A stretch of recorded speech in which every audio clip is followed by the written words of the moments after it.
All right, let's take you to Oregon now, where armed protesters have taken over the headquarters of the Malheur National Wildlife Refuge. The property is managed by the U.S. Fish and Wildlife Service. No government employees were on the land at the time because the refuge was closed for the holidays. Well, the armed occupation grew out of a protest earlier in the day in the nearby town of Burns. That rally was to show support for two local ranchers, Dwight and Stephen Hammond. They were convicted of arson and sentenced to 5 years in prison. They're expected to turn themselves in Monday morning. Now, one of the men behind the occupation of the wildlife refuge is the son of Nevada rancher Cliven Bundy. You remember him? He was at the center of a tense standoff last year with the Bureau of Land Management over grazing fees for his cattle.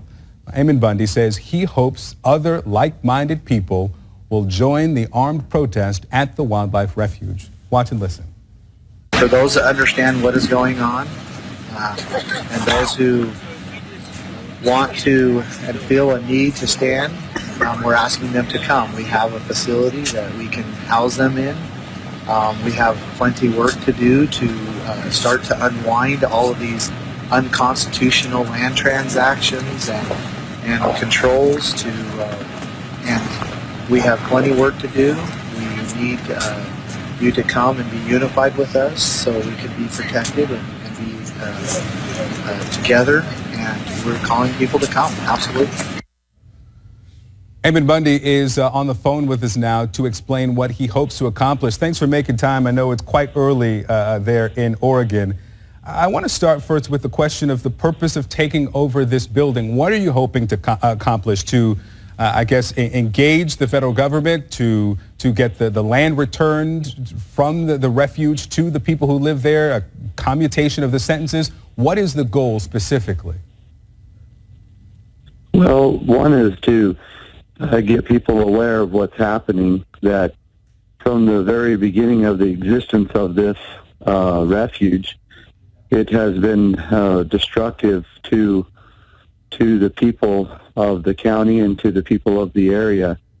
This refuge alone is 187,000 acres, and in order to make that 187,000 acres, it took 100 ranchers' homes and livelihoods and everything in order to make it. And so we have just a very good example of how government is taking and destroying livelihoods to make themselves a little park. But Mr. Bundy, let me ask you, what specifically then, using that as the context of this standoff, what do you want from the government? Do you want the sentences for the Hammonds to be reduced, or do you want them commuted? What ends this? Well, this isn't a standoff, by the way. We're not walking around with a bunch of guns and so forth. Excuse me? The occupation. We'll use that term. That's fair. Yeah. It basically we want the government to abide by the Constitution, abide by the authorities in which the people have given it, and to play by the rules so that the people can live and prosper without fear and without being terrorized.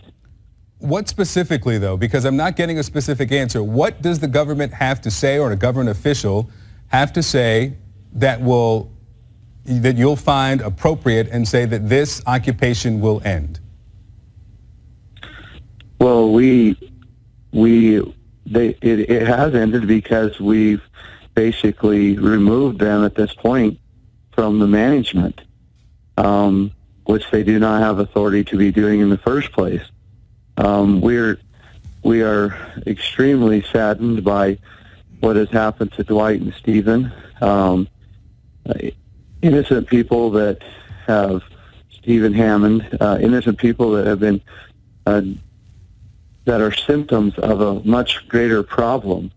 But and we're saddened that they're being forced to go to prison for the second time for the same crimes, up to 5 years, for 5 years. How many of in people? Prison. But again, this is just a they're just it's a symptom of a greater problem, which is the federal government controlling the land and resources that belong to the people.